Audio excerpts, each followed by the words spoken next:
और चलिए सीधा रुख करेंगे मिशन बंगाल पर। गृह मंत्री अमित शाह क्या कुछ कह रहे हैं, आइए आपको सुनाएंगे। कोई भी हो इसमें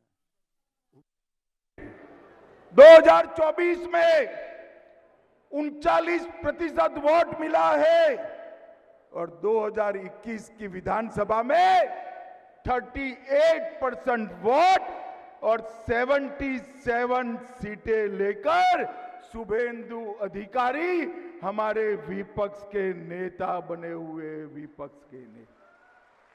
ममता दीदी, अब हमें तो 38% से 45% का जंप लगाना है।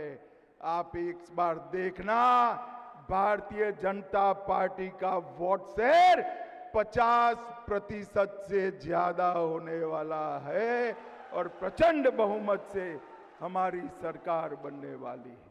भाइयों बहनों, आज मैं आप सभी को कहने आया हूं, 2024 में 3 दशक के बाद पहली बार हमारे नेता नरेंद्र मोदी जी लगातार तीसरी बार इस देश के प्रधानमंत्री बने हैं।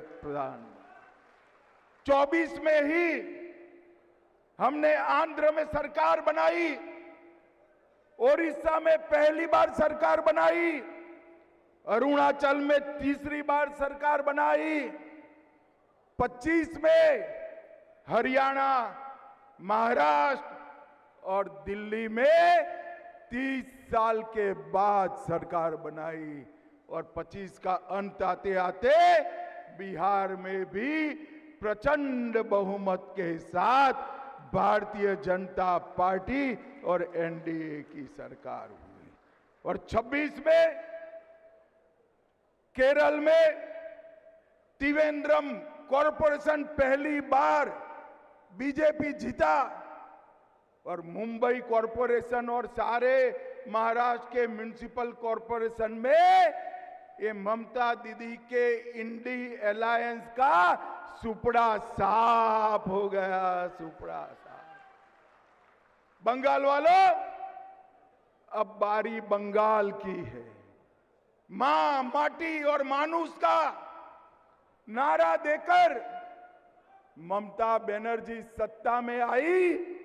यहां पर मां असुरक्षित, महिलाओं की सुरक्षा का कोई ठोर ठिकाना नहीं। माटी, भूमि घुसपैठिए हजम कर गए हैं और मानुष ममता की सिंडिकेट से परेशान है। मां, माटी और मानुष तीनों की रक्षा करनी है तो वंदे मातरम का सम्मान करने वाला कमल फूल का भारतीय जनता पार्टी का सरकार बनानी पड़ेगी। भारतीय जनता पार्टी की सरकार बनानी। भाइयों बहनों, बंगाल में इस बार सरकार बनाना सिर्फ पश्चिम बंगाल के लिए जरूरी नहीं। मैं ये कार्यकर्ता सम्मेलन के माध्यम से बंगाल की जनता को कहने आया हूं, पश्चिम बंगाल में जिस तरह से घुसपैठ चल रही है, पश्चिम बंगाल से हो रही घुसपैठियों की ये फौज केवल पश्चिम बंगाल नहीं, पूरे देश के लिए सुरक्षा का एक बहुत बड़ा सवाल बना है। मुझे बताओ कार्यकर्ता भाइयों बहनों, घुसपैठियों को रोकना चाहिए या नहीं रोकना चाहिए? अरे जोर से बोलो, रोकना चाहिए या नहीं रोकना चाहिए? ये ममता दीदी कहती है कि केंद्र सरकार क्या करे।